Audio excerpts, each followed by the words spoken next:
हजरत अबू बकर हजरत उमर का नाम लेने पर भी मस्जिद के दरवाजे पर कोड़े मारे जाते थे। ये वो आप सब इस बयान को पूरा आप सब जरूर सुने। हालात उलमा की जुबानें गंग थी, बोल नहीं पाते थे। खुतबा क्या देना है वो बिल्कुल स्क्रिप्टेड, जो खलीफा वक्त चाहे बस उतना ही। आज जैसे सऊदियों के यहाँ ये रिवाज है, बादशाह की हिमायत में और बादशाह जैसा चाहे वैसी मस्जिद का मौलवी भी बोलता रहे। शरीयत क्या कह रही है, मेरे मुस्तफा करीम सल्लल्लाहु ताला अलैहि वसल्लम की तालीमात क्या कह रही है, इससे क्या सरोकार। बस उतनी बातें करो जितनी उनके बादशाह की हिमायत की। ये दौर गौसे आजम के जमाने का भी था। उस वक्त हक बोलना एक बहुत बड़ा जुर्म था, उलमा को कोड़े मारे जाते थे। आपको पता है उसी बगदाद में सिर्फ एक हक बात का ऐलान करने की वजह से इमाम अहमद बिन हंबल को 300 कोड़े मारे गए थे। उनकी पीठ झुक गई थी, उनकी रीढ़ की हड्डी टेढ़ी हो गई थी। कोड़ा किसको कहते हैं, कोई रस्सी को नहीं, चमड़े का वो बेल्ट जिससे वो मारते थे तो जिस्म की चमड़ी लग करके आ जाती थी। 100 कोड़े में तो आदमी मर जाता था, कोई बच गया बच गया। 300 कोड़े खाए उस इमाम की बात कर रहा हूं जिसको मेरे नबी की 5 लाख हदीसें याद थी। वो इमाम अहमद बिन हंबल इतने बड़े इमामुल हदीस कोड़े खाते थे तो किस बात पर, सिर्फ हक बात का ऐलान बरसरे पैकार करते थे, सबके सामने करते थे। उन्होंने कोई बादशाह की रियायत नहीं की, उन्होंने ये नहीं देखा कि ये क्या चाहते हैं, बल्कि हमेशा ये देखा कि मेरे नबी की शरीयत क्या चाहती है। मेरे अजीजों, यही बड़ी करामत है। गौसे आजम की बड़ी करामतों में से करामत ये है, उस जमाने में आप बगदाद तशरीफ लाए जब हालात ऐसे थे कि हक बोलना दुश्वार था, और आप जब मस्जिद पर खड़े, मस्जिद के मिंबर पर खड़े होकर ऐलान करने लग गए, हैबत ऐसी तारी थी कि कोई आपको रोक ना सका, और आपकी ये हक्कानियत की तबलीग फैलती गई। शुरू में 10 लोग, फिर 20 लोग, फिर 100-200, फिर 1000-2000। गौसे आजम ने चंद महीनों में जो खुतबात दिए, आपके खुतबात का आलम ये था कि फिर 70,000 का मजमा बराबर सुनने के लिए आया करता। और गौसे आजम का ये खुतबा एक नहीं, हजारों खुतबात हैं। जब जब आप खुतबा देते थे, एक बात याद रखें, जुबान अगर पाक हो और अल्लाह की, नबी पाक की शरीयत ताहिरा बोलती हो, उस जुबान में भला का असर होता है, अल्लाह करीम की तरफ से असर डाला जाता है। हक बात अगर बुलंद आवाज से कहो, ये मत देखो कि मैं कौन हूं, ये देखो कि कलाम किसका है। अल्लाह करीम लोगों के दिलों पर बात डालता है।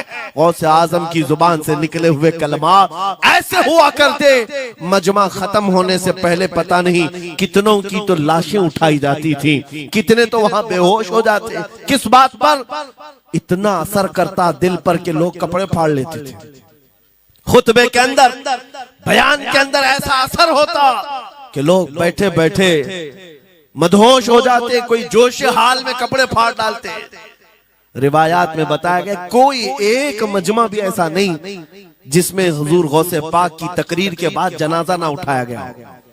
हर खिताबत के बाद, और बोलते क्या थे, हैरत की बात है मेरे अजीजों। आज बाज लोग ये कहते हैं हम भी बहुत सारी चीजें बयान कर रहे हैं, मैं अपने लिए भी नसीहत और सारे उलमा के लिए भी कहता हूं। लोगों के पल्ले नहीं पड़ती, लोगों के कानों में नहीं जाती।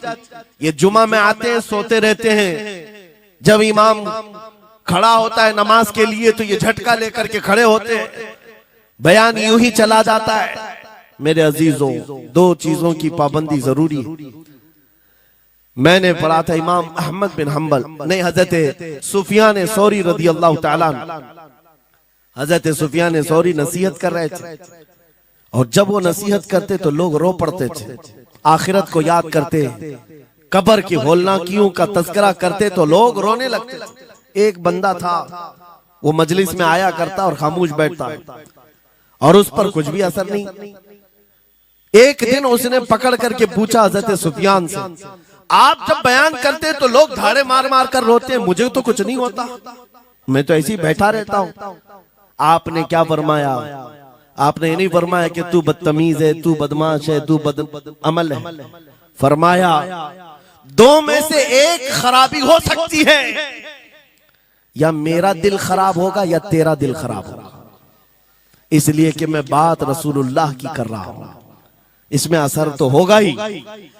दो में से कोई एक खराब होगा, ये नहीं फरमाया कि तू ही खराब।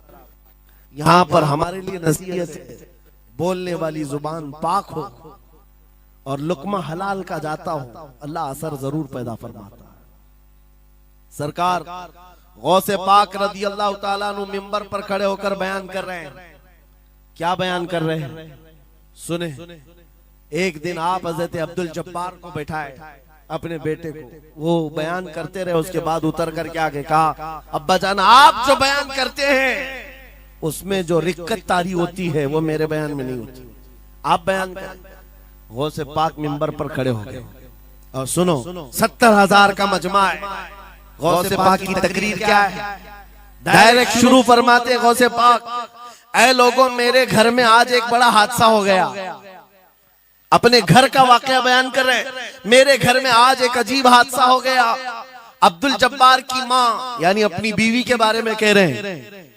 उनके बेटे हजरत अब्दुल जब्बार कहते हैं, अब्दुल जब्बार की माँ मेरे लिए दही मट्टी की हांडी में जमा कर रखी हुई थी, एक छीके से लटकाई हुई।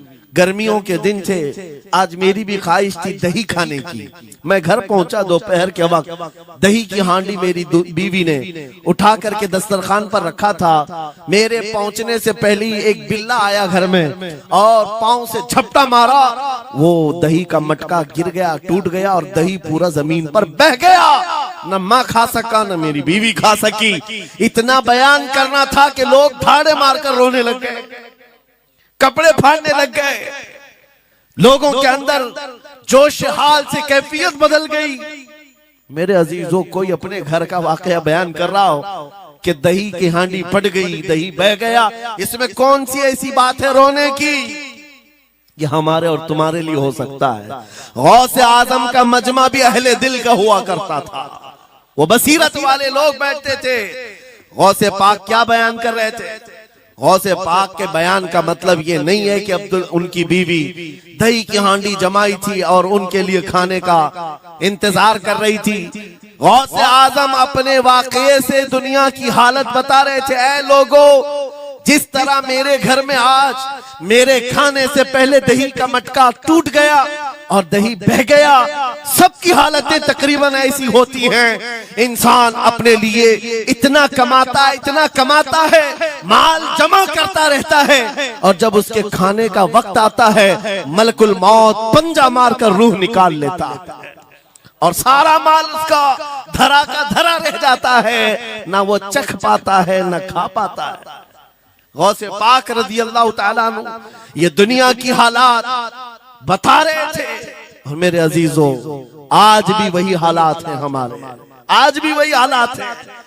हमने कमाने के लिए अपनी सेहत गंवा दी, रात नहीं देखा, दिन नहीं देखा, दौड़ते रहे माल हासिल करने के लिए। इतना जमा कर लूं, इतना जमा कर लूं, इतना जमा कर लिया, जब तक तो सेहत बिगड़ गई, शुगर भी आ गई, बीपी भी आ गई, और ऐसी बीमारियां लग गई कि आप इनको ठीक करने के लिए जितना जमा किया था खर्चा करते रहो।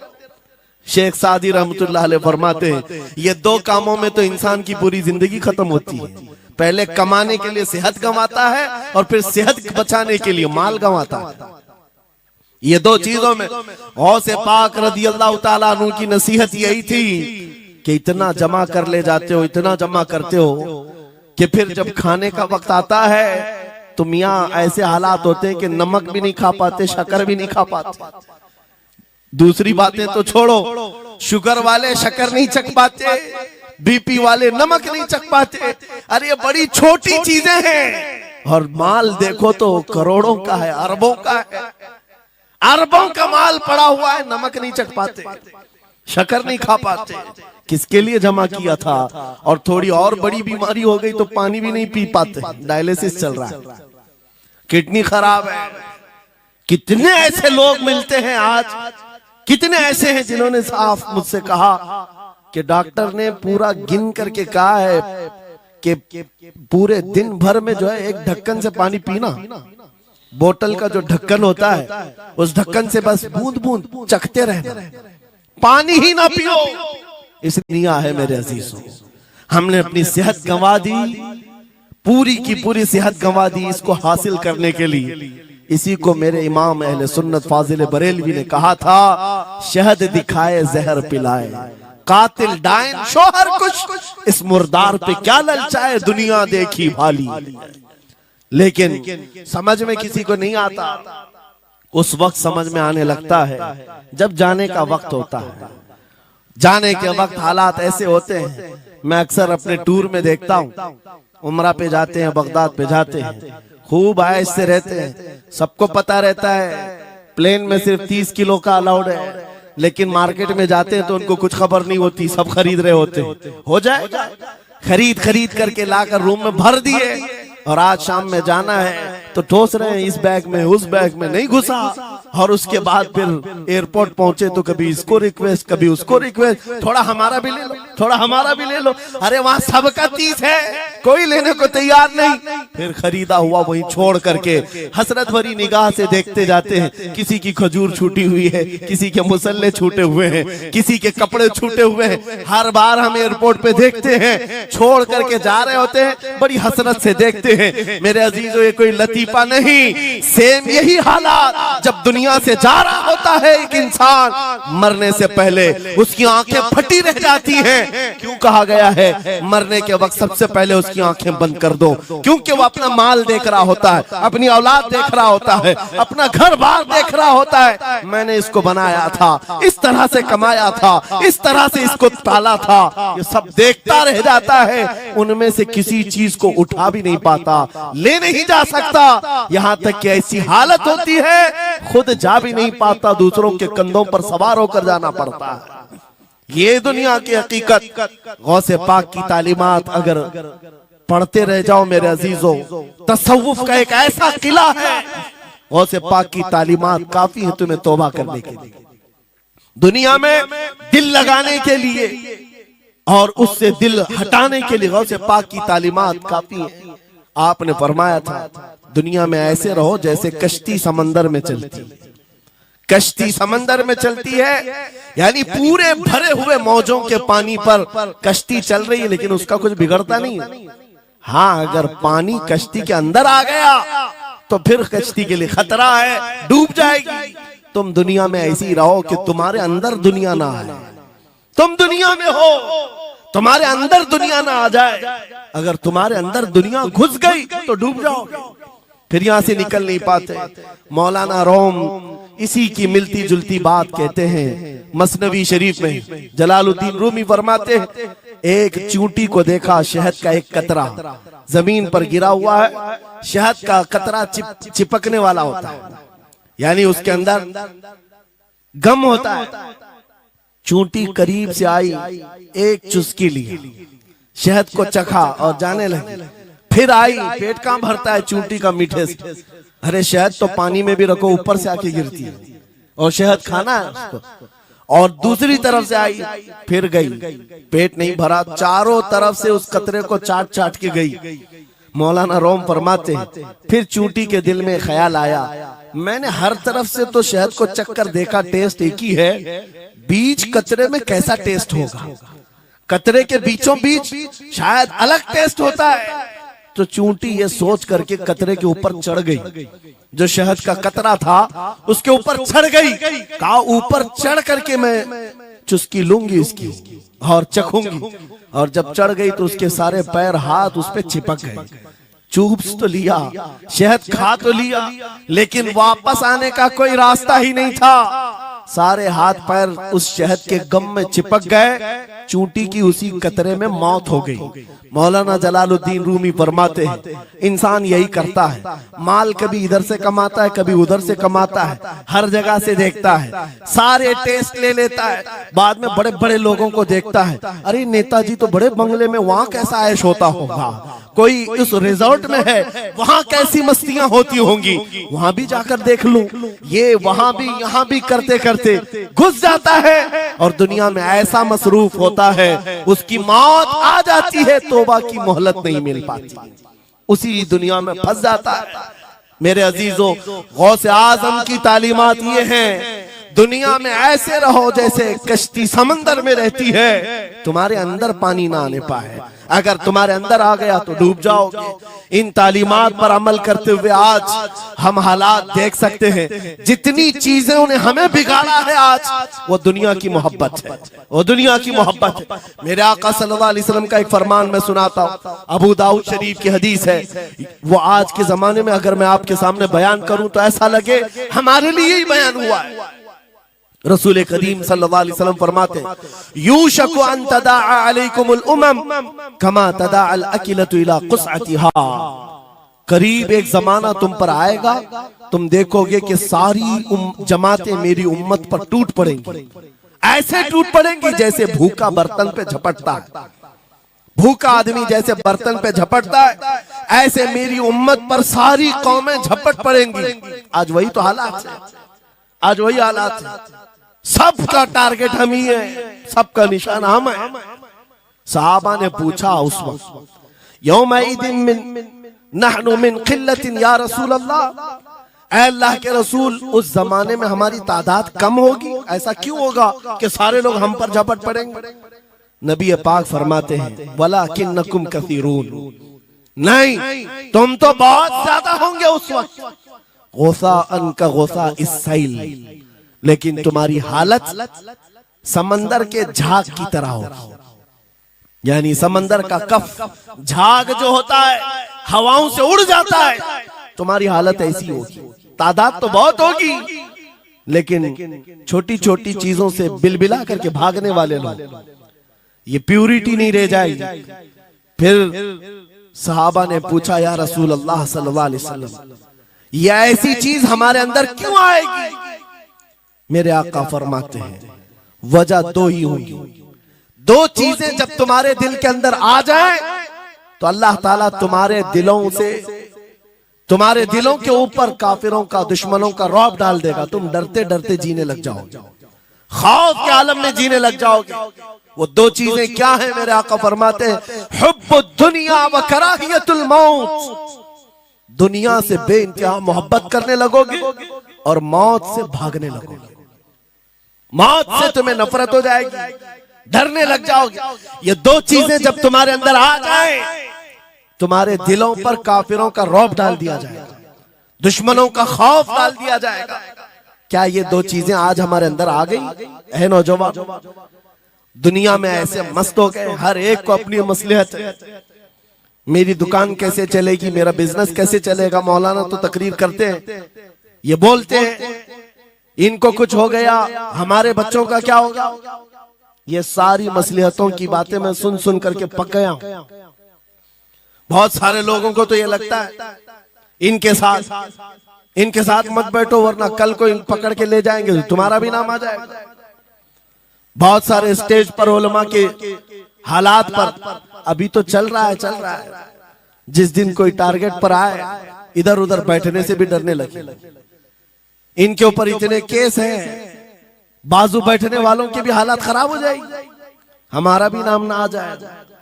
मेरे अजीजों, ये सब गीदड़ भपकियां हैं, तुम्हारे ईमान का इम्तिहान।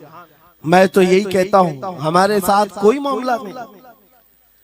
वही बात मैं कहता हूं जो अकबर इलाहाबादी ने कहा था, रकीबों ने रिपोर्ट लिखवाई है जा जा के थाने में कि अकबर नाम लेता है खुदा का इस जमाने में। यही रिपोर्ट लिखवाते हैं जा जा करके। हमारी भी जहां रिपोर्ट लिखी हुई होगी, बात यही होगी कि ये रसूलुल्लाह का नाम लेता है और उनके नाम पर लोगों को बात करता है, यही रिपोर्ट होगी। और इस बारे में हम कभी डरते नहीं। मैं आपको बताऊं, उत्तर प्रदेश में वहां के हालात तो पता है, बिल्डोजर की हुकूमत चलती है।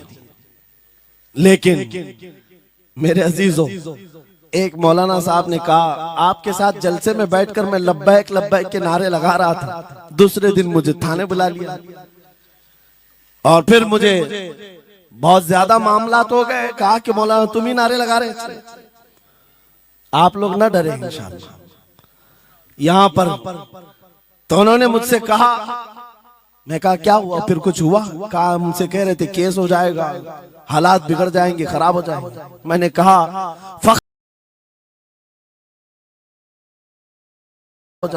मैंने कहा फखर करो मौलाना इस बात पर, दुनिया चोरी करके थाने जाती है और तुम नबी का नाम लेकर जा रहे हो। कौन सा मसला है? बात सिर्फ इतनी है मेरे अजीजों, हम बोलते रहेंगे उस वक्त तक जब तक अल्लाह तबारक व तआला ने जुबान रखी है। नबी पाक की अजमत और नबी पाक की शरीयत और औलिया उम्मत की मिदहत बयान करना जुर्म है। यह जुर्म हम 1000 बार करें, अगर ये जुर्म है 1000 बार करें, बल्कि हम दार पर भी, फांसी के फंदे पर भी ये जुर्म करेंगे, क्योंकि हमारे असलाफ ने हमें ये बताया है जो जान मांगो तो जान दे दें, जो माल मांगो तो माल दे दें, मगर ये हमसे कभी ना होगा नबी का जाहो जलाल दे दे।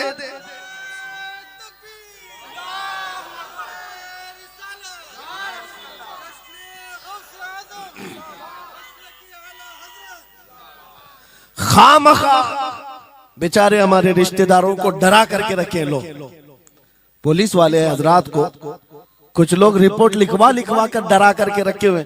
मैं आपको बता रहा हूं, एक साल में तकरीबन 170 के करीब जलसे करके आए। किसी एक जगह की भी रिपोर्ट निकाल करके बताओ कि हमने कहीं फसाद करवाया, हमने कहीं पर लोगों में माहौल बिगाड़ा हो, या पब्लिक भड़क करके एक दूसरे के जंग करने पर आई हो, कहीं नहीं। अगर कौम को, सोई हुई कौम को बेदार करना तुम्हारे नजदीक भड़काना है, तो ये भड़काना तो बहुत अच्छा है मेरे अजीजों। हमारा काम सिर्फ इतना है, हम उन नौजवानों से बात कर रहे हैं जो अपने नबी के फिदाई हैं, जो अपने नबी के आशिक हैं, और हम सिर्फ उस लौ को और बढ़ाना चाहते हैं जो इनके सीनों में जल रही है। इनके सीनों में किसी और की नहीं, मेरे मुस्तफा के मोहब्बत की शमा है। अगर वो मध्यम है, हम उसको तेज करना चाहते हैं। बस मेरे नौजवान से मेरा मुतालबा सिर्फ इतना ही है, किसी की जय विजय क्यों पुकारे, क्या गरज हमको, हमें काफी है सैयद अपना नारा या रसूल अल्लाह, हमें काफी है सैयद अपना नारा।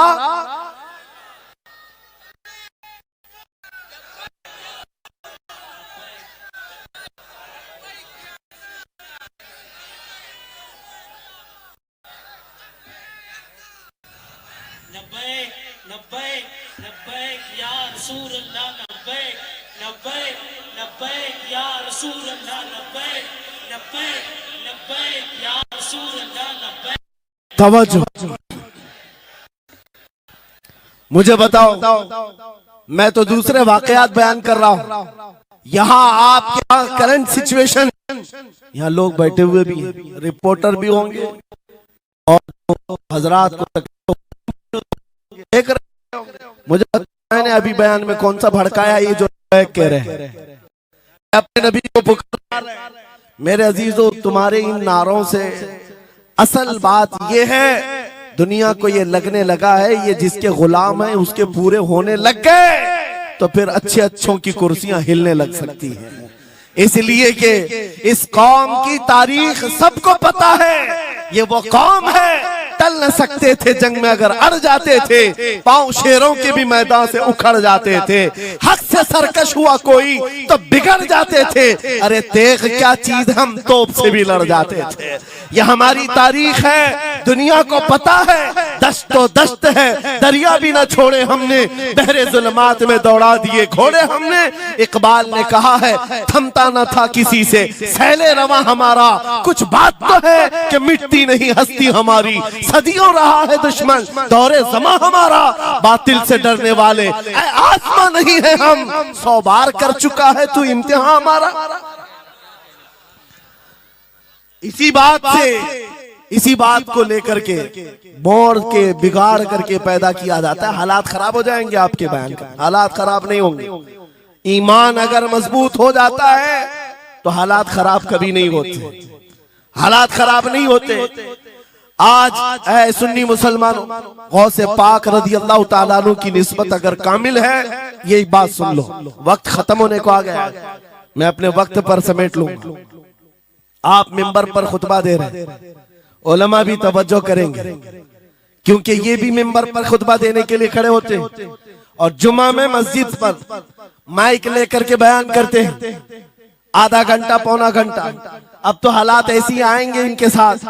अब तक तो ट्रस्टियों की चिट्ठियां आती थी, सदर सेक्रेटरी बोलता था मौलाना ये नहीं बोलना वो नहीं बोलना। अभी इसके बाद और आगे से भी आएंगे और चिट्ठियां आएंगी कि मौलाना अभी आपको क्या बोलना है इस जुम्मा में। ये डरे भटके हुए लोग जो उलमा की गर्दनों पर राज करते हैं, उनसे भी मैं कहता हूं खोल दो, आजाद कर दो उन जुबानों को जो मेरे मुस्तफा की हैं, जो नबी पाक सल्लल्लाहु अलैहि वसल्लम की हैं। इनकी जुबानों पर ताले ना लगाओ। या उलमा तुम्हारे दीन के मुहाफिज हैं, तुम्हारी नस्लों की शरीयत के मुहाफिज हैं। आज इनकी जुबानों को बंद करोगे, कल तुम्हारे बच्चे नबी का नाम लेने से घबराने लग जाएंगे, डरने लग जाएंगे। उलमा के गलों में और इनकी गर्दनों में रस्सियां न डालो। ये तो उन जालिम ट्रस्टियों से कहता हूं, बाकी उलमा से कहता हूं अगर हालात ऐसे आ गए ठोकर मार दो इनकी नौकरियों को। एक दरवाजा अगर ये बंद करते हैं, मेरा मौला 70 दरवाजे और खोलेगा।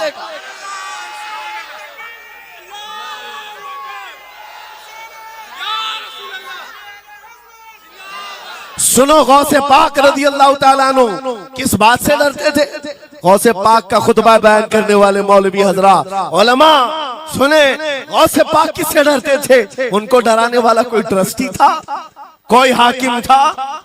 बल्कि हालात ऐसे थे, एक बार खिताब कर रहे हैं मजमे में, बहुत बड़ा मजमा है, खिताब के बीच दरमियान अभी वाज हो रहा है, एक काला सांप गिर गया आपके कंधे पर। सांप गिर गया और गिरा ही नहीं, गिर करके फिर वो आपके गले के अंदर से दाखिल हो गया, आस्तीन में आया, आस्तीन में आया और फिर इधर आया। वो लौट लौट करता रहा। लोग जो मजमे में बैठे थे उन पर हैबत तारी थी, वहशत तारी थी। कोई जगह छोड़कर इधर उधर हो रहा है, लेकिन गौसे पाक का कदम डगमगाया नहीं, ना जिस्म के अंदर कोई हरकत हुई। आपका बयान कंटिन्यू जारी रहा, उसी तरह जारी रहा। वो सांप कभी आपके सामने आया, कभी इधर आया और घूम फिर करके वापस चला गया। बयान आपका मुकम्मल हुआ। लोग खड़े हुए पूछते रहे, या सुल्तान अल औलिया सय्यदी शेख अब्दुल कादिर जिलानी, आपके साथ ये जो माजरा हुआ, ये सांप इतना खतरनाक था, देख करके हैबत तारी थी और आप अपना बयान कंटिन्यू जारी रखे हुए थे, ये क्या माजरा है? गौसे पाक फरमाते हैं, वो सांप तो मुझसे कह रहा था, ऐ अब्दुल कादिर, तुझसे पहले 70 औलिया को भी मैंने ऐसे ही आजमाया है, 70 उलमा को मैंने ऐसे ही आजमाया है और आजमा कर चला गया। गौसे पाक क्या फरमाते सुनो, ऐ लोगो, तुम मुझसे पूछ रहे उससे डरता था या नहीं डरता था? बात सिर्फ इतनी है, मैं उस कादिर का बंदा अब्दुल कादिर हूं, उस कादिर का बंदा अब्दुल कादिर हूं। मेरे उसकी कुदरत पर ऐसा यकीन है, अगर मौला ने मेरी मौत लिखी है तो ये काले सांप से क्या, चूंटी से भी हो सकती है। और अगर मौत नहीं लिखी, इस तरह के 1000 सांप मेरे गले में आए, मेरी मौत नहीं आ सकती। मेरा उसकी कुदरत पर यकीन कामिल है, इसलिए मैं उसका बयान कंटिन्यू रखा, जारी रखा। आज मैं यही कहता हूं, ऐ सुन्नी मुसलमानों और इन उलमा से भी, अगर हमारी मौत लिखी है, छोटे से हादसे से भी हो सकती है, और अगर नहीं है तो वक्त का प्राइम मिनिस्टर भी तुम्हारी गर्दन पर पैर रखे, मौत नहीं आ सकती, क्योंकि कादिर मुतलक मेरा रब्बुल आलमीन है। वक्त का बादशाह भी तुम्हारी गर्दन पर तलवार रखे, नहीं आ सकती। आपको पता है चंगेज की तारीख? चंगेज एक जालिम बादशाह गुजरा है, बहुत बड़ा जालिम, जिसके सर पर 50 लाख लोगों के कत्ल का इल्जाम है। 50 लाख इंसानों का कत्ल मामूली है? उस जमाने का चंगेज, और वो मुल्क के मुल्क फतह करते हुए निकला था। एक जमाना ऐसा था मेरे अजीज, घोड़े पर बैठा हुआ चंगेज कुछ लोगों को, मुसलमानों को गिरफ्तार करके मैदान में खड़ा किया है और जल्लाद को बुलाया कि एक साथ सबकी गर्दनें उड़ाने लग जाओ। वो कितने लोग थे? 3 सफों में खड़ा किए हुए थे लोगों जिनका कत्ल होना था। लाइन से खड़े हुए हैं, सब अपनी अपनी बारी का इंतजार कर रहे। जल्लाद तलवार लेकर आया और जब पहली सफ वालों को कत्ल करने लगा, वो गर्दनें उड़ा रहा था। एक बूढ़े मियाँ पहली सफ में खड़े थे, वो जल्दी से दूसरी सफ में चले, पीछे वाली सफ में गए। बादशाह चंगेज घोड़े पर बैठा हुआ खिलौने से खेल रहा है और ये मंजर भी देख रहा है और हंस रहा है। बूढ़ा यहां से उधर चला गया, पहली सफ का काम तमाम, पूरे कत्ल हो गए। दूसरी सफ में जब कत्ल का ऑर्डर आया तो जल्लाद फिर गर्दनें उड़ाने लगा। दूसरी सफ, दूसरी लाइन को कत्ल करने लगा जल्लाद। ये बूढ़े बाबा जो है तीसरी सफ में चले, पीछे और एक सफ थी, यहां से बचकर तीसरे में चले गए। दूसरी सफ भी उड़ गई। उसके बाद बादशाह चंगेज कहा मार करके कहने लगा बाबा जी अब तो इसके पीछे कोई सफ नहीं, ये तीसरी थी, अब कहां जाओगे? बूढ़े मियां ने सर झुकाकर कहा अब भी मेरा अल्लाह है। ये यकीन होता है जहां तक बचना है बच लेंगे, और जब नहीं है, बाबा जी ने कहा अब भी अल्लाह है, हो सकता है। उस चंगेज ने कहा कि उड़ाओ अब इनकी गर्दनें। अभी जल्लाद तीसरी सफ को उड़ाने ही जा रहा था, अचानक चंगेज के हाथ से वो खिलौना नीचे गिरा जो खेल रहा था बैठ करके घोड़े पर। जैसे ही वो खिलौना उठाने के लिए नीचे की तरफ आया, उसका पैर जीन से निकल गया और घोड़ा अचानक बिदक गया, सरकश हो गया और घोड़ा सर पर दौड़ने लगा। और ये एक पैर इसका जीन में फंसा हुआ है और सर नीचे जमीन पर है। अब घोड़ा दौड़ता गया, पता नहीं कितने पत्थरों से इस बादशाह का सर टकराता रहा।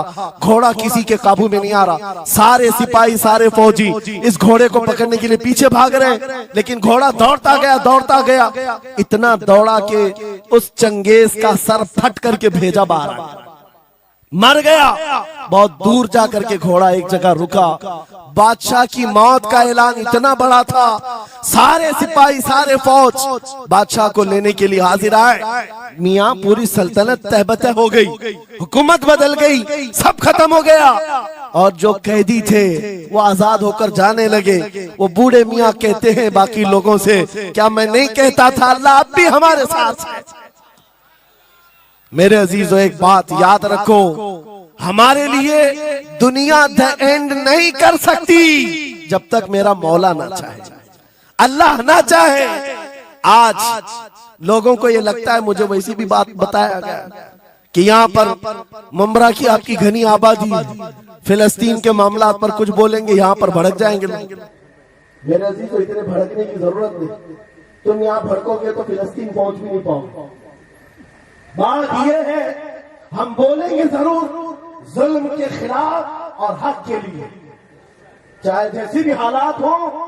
अगर किसी को बुरा लगता है इजराइल जालिम है, तो मैं 100 बार कहूंगा वो जालिम है, जालिम है, जालिम है। उनकी कोई हिमायत करने के लिए हम नहीं है, लेकिन एक बात आपको मैं जरूर बताना चाहता हूं, गौसे पाक का मसला की ये है, सुल्तानुल औलिया गौसुल आजम की निस्बत के साथ आप अपनी शरीयत पर कायम रहें और अपने ईमान पर डटे रहे और तौबा व इस्तिग़फ़ार के बाद अपने हालात बदल लें। और उन गरीब मुसलमानों को देखकर जो कत्ल हो गए और उनके टुकड़े हो गए, ये मत समझना कि इस्लाम खत्म हो गया।